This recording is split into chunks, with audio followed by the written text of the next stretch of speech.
नमस्कारम। आज हम हमारे वैदिक संस्कृति के वेदों के बारे में जानेंगे। प्राचीन काल से भारत में वेदों के अध्ययन और व्याख्या की परंपरा रही है। वेद सनातन धर्म का प्राचीनतम एवं पवित्र ग्रंथ है।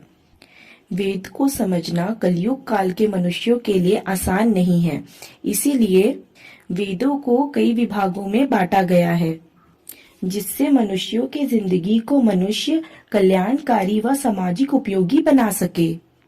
आज के मानव के मन में यह प्रश्न जरूर आता है कि वेद क्या है, वह कितने हैं, किसने वह क्यों लिखा है। तो आज हम इन प्रश्नों के जवाब देने की चेष्टा करेंगे। तो अंत तक यह वीडियो जरूर देखें ताकि हम सहज व सरल बने।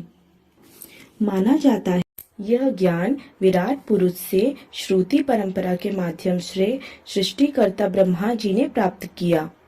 यह भी मान्यता है कि विराट पुरुष परमात्मा ने सबसे पहले 4 महर्षियों को इनका ज्ञान दिया। वह 4 महर्षि अग्नि, वायु, सूर्य व अंगिरा थे। फिर वह 4 वेदों के ज्ञान को महर्षियों ने ब्रह्मा जी को श्रुति परंपरा के द्वारा बताया। इसलिए वेदों को ज्ञान व श्रुति ज्ञान भी कहा जाता है, जिसका अर्थ है सुना हुआ ज्ञान। वेदों की भाषा वैदिक संस्कृत है, जिसे बाद में वशिष्ठ शक्ति, पराशर, वेद व्यास, जैमिनी, काव्यायन आदि महर्षियों द्वारा सरल भाषाओं में रचा गया। अब हम यह जानने का प्रयास करेंगे कि वेद कितने हैं। आज हम चतुर्वेद के रूप में इन ग्रंथों के बारे में जानेंगे। पहला है ऋग्वेद, दूसरा है यजुर्वेद, तीसरा है सामवेद तथा चौथा है अथर्ववेद। चारों वेद के उपवेद भी होते हैं। ऋग्वेद का उपवेद है आयुर्वेद, यजुर्वेद का उपवेद है धनुर्वेद, सामवेद का उपवेद है गंधर्व वेद एवं अथर्ववेद का उपवेद है स्थापत्य वेद। उसी प्रकार ऋग का अर्थ स्थिति से है, यजु का अर्थ रूपांतरण से है, साम का अर्थ गतिशील से है व अथर्व का अर्थ जड़ से माना गया है। तथा ऋग को धर्म, यजुर को मोक्ष, साम को काम, अथर्व को अर्थ भी कहते हैं तथा इसी के आधार पर शास्त्रों की उत्पत्ति हुई है, जो धर्म शास्त्र, अर्थशास्त्र, काम शास्त्र व मोक्ष शास्त्र बने हैं। आइए इन 4 वेदों को और अधिक विस्तृत रूप से जानने का प्रयास करते हैं। प्रथम है ऋग्वेद।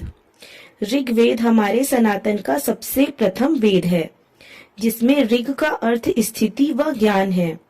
यह विश्व का सबसे प्राचीनतम वेद है, जो वर्तमान में उपलब्ध है।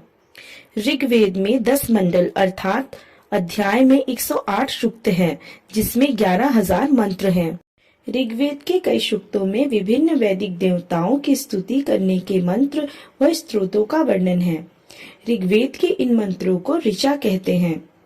ऋग्वेद में 33 देवी देवताओं का उल्लेख है, जिसमें सूर्या, उषा, आदिति जैसी देवियों का भी वर्णन है।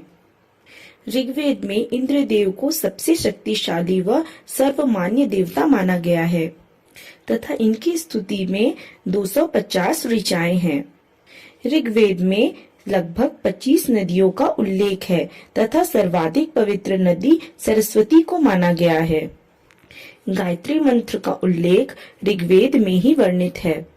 ऋग्वेद में प्रकृति की ऊर्जा के दोहन को अत्यंत महत्वपूर्ण बताया गया है। ऋग्वेद के मंत्रों में 25 अक्षरों से 104 अक्षरों तक होते हैं, जिन्हें एक बार में ही पढ़ना होता है। समय की कमी के कारण हम सिर्फ कुछ ही जानकारियों को आपके सामने प्रस्तुत कर पाएंगे। अगर ज्यादा जानकारी प्राप्त करना हो तो आप हमें कमेंट भी कर सकते हैं, ताकि हम ज्यादा जानकारियों के साथ और यह वीडियो को प्रसारित कर सकें। दूसरा वेद है यजुर्वेद। यजुर्वेद ऋग्वेद के बाद सबसे महत्वपूर्ण श्रुति धर्म ग्रंथ है। यजुर्वेद का अर्थ कर्म कांड है, जिसमें यज्ञ की असल प्रक्रिया के लिए गद्य व पद्य मंत्र वर्णित है, जिसमें पाठ्यात्मक मंत्र ऋग्वेद या अथर्ववेद से लिया गया है तथा गद्यात्मक मंत्र मुख्य रूप से यजुर्वेद के हैं। यजुर्वेद के इन गद्य व पद्य मंत्रों को यजुंशी कहते हैं। यजुर्वेद में श्लोक की संख्या 3988 ऋचाएं हैं। यजुर्वेद की रचना कुरुक्षेत्र के प्रदेश में हुई थी। यजुर्वेद में मुख्य रूप से देवताओं को किए जाने वाले विभिन्न अनुष्ठान व बलिदान शामिल हैं तथा जब किसी मंत्र का जाप किया जाता है तब उसकी शक्ति को अनुभव किया जाता है, तो मंत्र को उसकी उपयोगी बनाने के लिए उससे संबंधित देवताओं को एक निश्चित रूप के प्रकार की आहुति दी जाती है। अग्नि के माध्यम से देवताओं को दिए जाने वाले आहुति के यजुर्वेद में वर्णन है। यजुर्वेद में 2 शाखाएं हैं, दक्षिण भारत में प्रचलित कृष्ण यजुर्वेद एवं उत्तर भारत में प्रचलित शुक्ल यजुर्वेद। आइए इन दोनों यजुर्वेद के बारे में जानते हैं। कृष्ण यजुर्वेद में मंत्रों के साथ साथ तंत्र योजन ब्राह्मणों का भी सम्मिश्रण वर्णित है तथा इसमें 101 शाखाएं वर्तमान में उपलब्ध है। शुक्ल या उज्ज्वल यजुर्वेद। शुक्ल यजुर्वेद में जो 2 प्रधान संहिताएं हैं, पहला है मध्य दिन संहिता, दूसरा है काण्व संहिता। आज के कलयुग काल में मध्य दिन संहिता ही उपलब्ध हो पाया है, जिसमें 40 अध्याय, 2975 कंडिकाएं, 3988 मंत्र हैं तथा सुविख्यात गायत्री मंत्र व महामृत्युंजय मंत्र इनमें भी हैं। तीसरा वेद है सामवेद। सामवेद गीत संगीत प्रधान वेद है, अर्थात साम का अर्थ गीत होता है। प्राचीन आर्यों द्वारा सामगान किया जाता है, जिसमें गाए गए गायन श्लोक हैं। सामवेद चारों वेदों में आकार की दृष्टि से सबसे छोटा है, फिर भी इसकी प्रतिष्ठा सर्वाधिक है, जिसका एक मुख्य कारण गीता में भगवान श्री कृष्ण द्वारा वेदा नाम सामवेदोष्मी कहना भी है। सामवेद यद्यपि छोटा है, परंतु इसमें सभी वेदों का सार रूप है और सभी वेदों के चुने हुए कुछ अंश इसमें शामिल किए गए हैं। सामवेद संहिता में 1875 मंत्र है तथा इसे 2 भागों में बांटा गया है, जो आर्चिक व गान है तथा सामवेद के इन मंत्रों को सामानी कहते हैं। सामवेद में श्लोक का मूल रूप से 7 स्वरों का उपयोग करके बनाया गया है, जो वर्तमान में भारतवर्ष में शास्त्रीय संगीत का आधार बना हुआ है।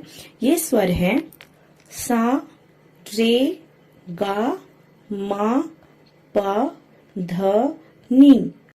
यह स्वर के क्रम मानव शरीर के ऊर्जा केंद्रों अर्थात चक्रों को जागृत करके आत्मा की मुक्ति में सहायता प्रदान करते हैं। सामवेद में ऐसे मंत्र मिलते हैं जिसमें यह प्रमाणित है कि वैदिक ऋषियों को बहुत से वैज्ञानिक सत्यों का ज्ञान है, जो आज के आधुनिक वैज्ञानिक को सालों साल के बाद में प्राप्त हुए हैं। इन वेद के उगदाता गायन करने वाले को सामग कहते हैं। इस वेद ज्ञान में केवल 3 स्वरों के प्रयोग का उल्लेख किया गया है, जो उदात्त, अनुदात्त व स्वरित कहलाते हैं। वैदिक काल में बहुविध वाद्य यंत्रों का उल्लेख मिलता है, जैसे वीणा, आडंबरा, तुरमा, नादी, बुंकुरा इत्यादि। चौथी एवं अंतिम वेद अथर्ववेद है। अथर्ववेद को ब्रह्मवेद भी कहा जाता है। अथर्ववेद की संहिता में मंत्र भाग वर्णित है, जिसमें देवताओं की स्तुति के साथ साथ चिकित्सा, विज्ञान और दर्शन के मंत्र भी वर्णित है। माना जाता है कि अथर्ववेद का ज्ञान भगवान ने सबसे पहले महर्षि अंगिरा को दिया था, फिर महर्षि ने यह ज्ञान ब्रह्मा जी को श्रुति में सुनाया। अथर्ववेद में भूगोल, खगोल, वनस्पति विज्ञान, जड़ी बूटी, गंभीर से गंभीर रोगों का निदान, उनकी चिकित्सा, राजनीति के गुह तत्व, अर्थव्यवस्था, अर्थशास्त्र के मौलिक सिद्धांत, शल्य चिकित्सा, मोक्ष आदि सैकड़ों विषय का रूपांतरण दर्शाया गया है। इसके साथ अथर्ववेद में गृहस्थ आश्रम के अंदर पति पत्नी के कर्तव्यों व विवाह के नियमों, मान मर्यादाओं का उत्तम विश्लेषण किया गया है। अथर्ववेद में कुल 6000 ऋचाएं हैं, जिसमें से 731 भजन बनाते हैं। समय की कमी के कारण हम सिर्फ कुछ ही जानकारी आपके सामने प्रस्तुत कर पाए हैं। अगर यह वीडियो पसंद आई हो तो इस वीडियो को अपने दोस्त एवं परिवार के साथ शेयर करें। मैं हूँ प्रिया, आज के लिए विदा चाहूंगी। जल्द ही एक और वीडियो के साथ आपके सामने उपस्थित होंगी। तब तक के लिए देखते रहें री संस्कृति। प्रणाम।